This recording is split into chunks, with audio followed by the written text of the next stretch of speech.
Good afternoon, it's Lee Cassidy from Tactile Technology, and it's our regular daily session at 12:30 for 15 minutes where we talk about all things security, but in English, not in Klingon. So it's our SMESec sessions where we talk about purely cybersecurity and delivered in plain English. So today we're going to talk about network security and SIEM. So first of all, just give you tell you what SIEM is. SIEM, and it's security information and event management. So it's one, gathering information, but secondly, identifying something's happening and creating an alert on the basis of that. So looking at all the information. So first of all, what we're going to do is have a quick look at a slide I've got added on here. So this is the kind of thing that most people will do, and this is the best way to really secure your organization. One is have some kind of SIEM service. Most organizations don't have security professionals within their business, especially sub 200 employees. So you wouldn't be able to do that yourself. So you'd normally look at taking a service from others. So a SIEM service provides two things. One is the collection of all the information. And I'll show you another diagram in a second that shows you, where that information comes from. And then the second thing is what happens with that information. So one is collate it, second is do something with it, because one of the key things we talked about a couple of times is the NIST framework that we need to, one, protect, secondly, we need to detect, and the third, we need to respond. So SIEM is about understanding what's happening by collecting a variety of data from different places. And then if it sees something that looks like it's a threat and an ongoing threat that's actually an attack going on, then it will actually get someone to do something about it, to respond to it. So it's detect and respond. There's no point having a detection and nothing happens. I've been using the analogy of a house alarm over the last few days, talking through different areas. And it's pointless having the best burglar alarm in the world that no one goes to see what's happening. They ignore it completely. You need to be able to alarm and have someone turn up to actually check, what's going on.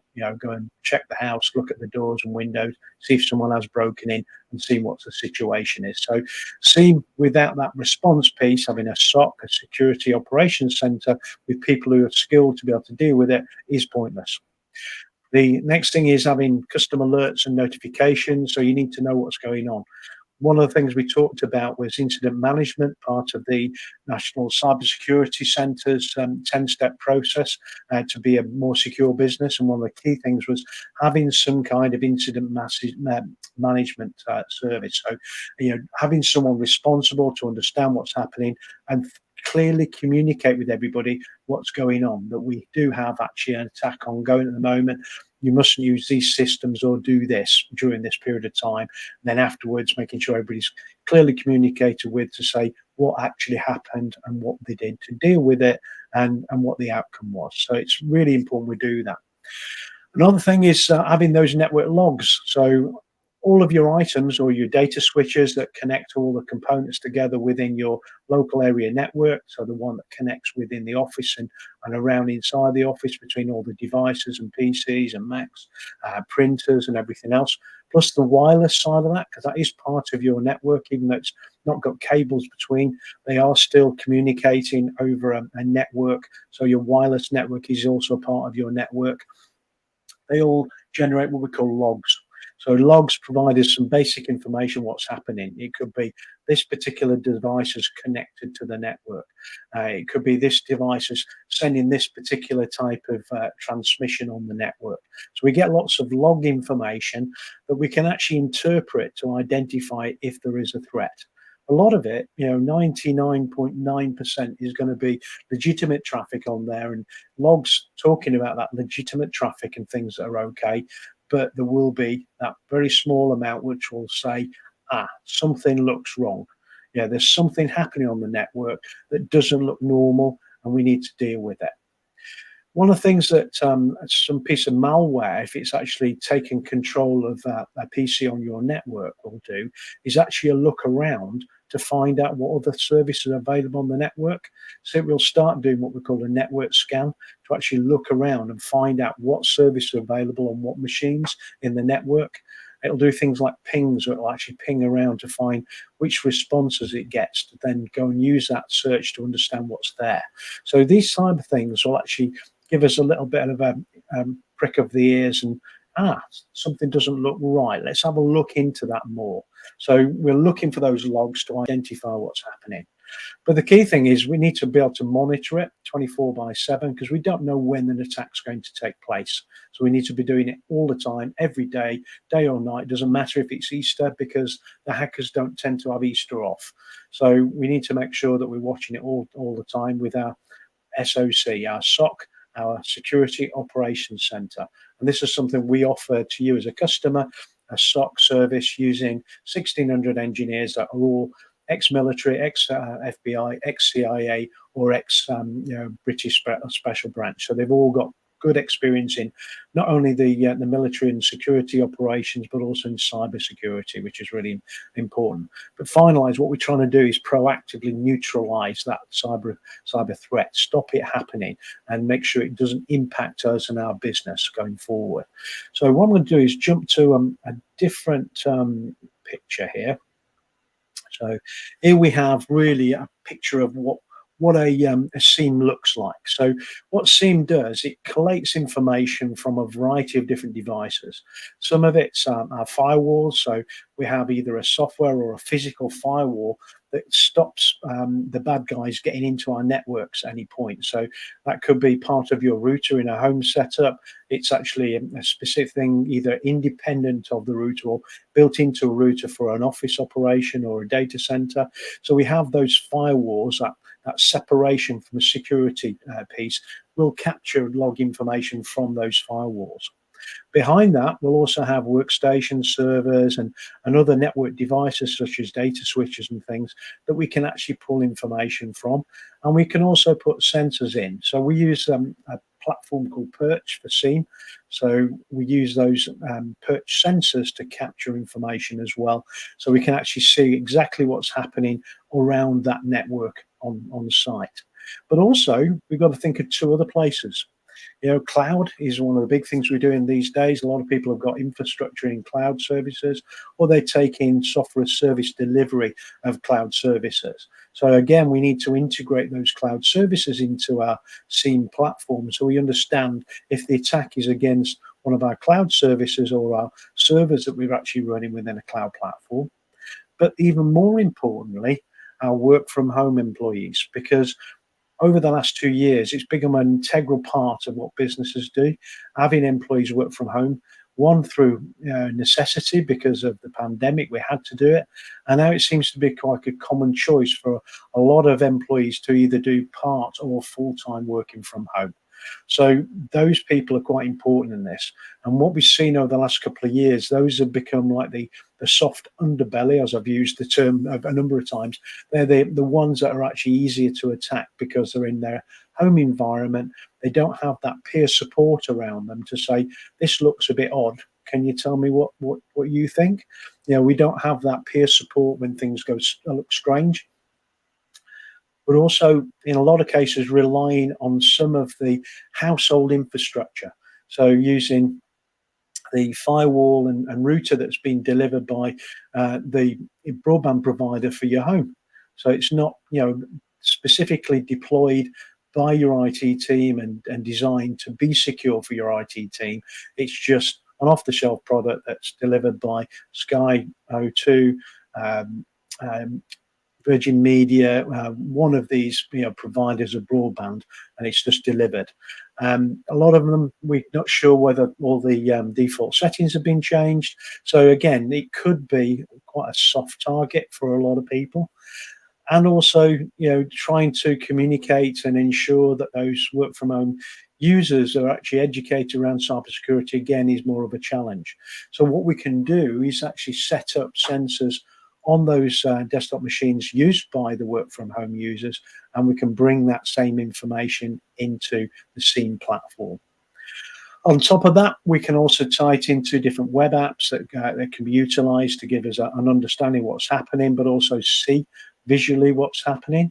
And then finally, there's our SOC, our security operations center. We've got analysts who understand what a threat looks like. They understand the process that a threat takes. And I've talked about it previously about this attack piece that's called the MITRE attack framework. Well, we've got about 11 stages from the early, looking around and doing some threat intelligence and understanding what opportunities there are, which targets will be better to go for, all the way through to the final piece when it's captured all that data and it's sending it back or it's encrypting your files on your machine. So all the way through, there's about 11 stages within that MITRE attack framework, and the analysts understand what to look for, to understand what stage it's in and how to deal with it, because the key thing is dealing with it.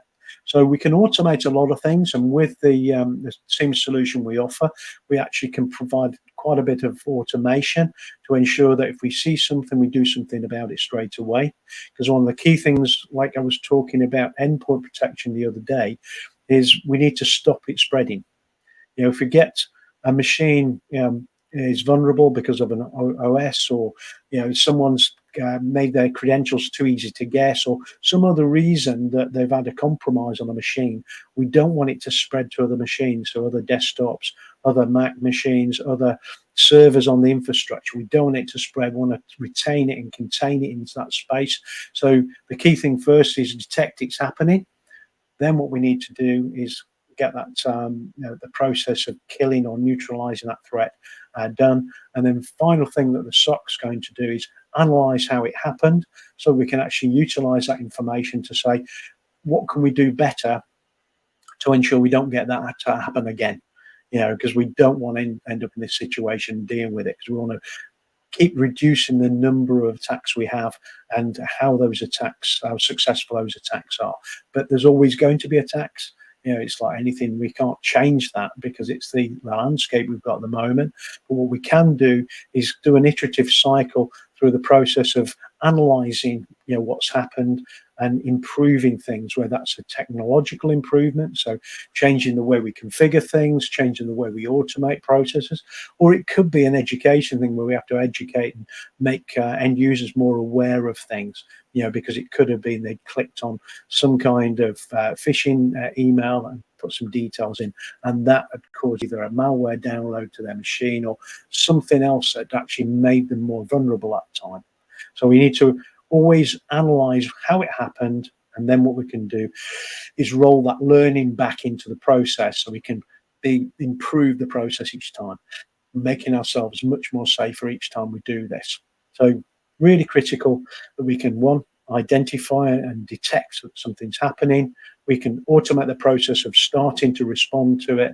We can then involve the SOC team to actually do the analysis and final stopping of the threat itself. But then the final thing that we would do is the restore process, so getting back to normal, removing that malware, removing that configuration that had been changed so that the hackers could get access to a particular asset on our network. So we need to back it all out and get back to the point where it's fixed. So hopefully that's given you a reasonable understanding of what SIEM is, what network monitoring is about, and how we can actually protect the network better by using these technologies, because we need to use lots of things at the moment to be able to protect our network, but also protect our endpoints, because the threat of cybersecurity attack is at the highest it's been for many years, with not only the sophistication of the attacks changing, and also these groups becoming actually together rather than individuals doing the attacks. We're getting large numbers of groups that work together in harmony to actually deliver these attacks. But also we've got, from the military activity in the Ukraine, between Russia and the Ukrainians, there's a lot of cybersecurity attacks going on that, again, don't know the difference between a Ukrainian computer and a British computer. So that same software, that malware, can infect machines in this country quite easily. We're all connected to one big conduit, which is the internet. So it's quite easy for these things to move around and cause problems.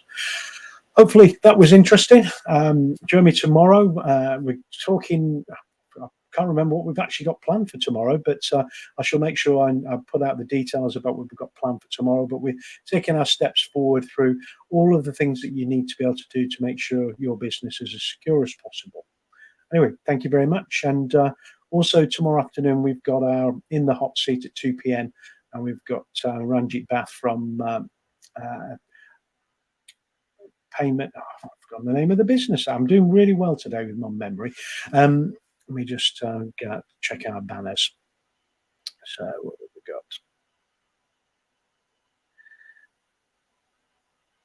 Yeah, practical payments. So we've got In the Hot Seat tomorrow afternoon with Ranjit Bath from 2 p.m. His business, Practical Payments. You can learn a bit more about Ranjit and the business he operates, helping people be more effective with online and card payment services. Anyway, thank you for joining me today, and hopefully see you again tomorrow. Thank you.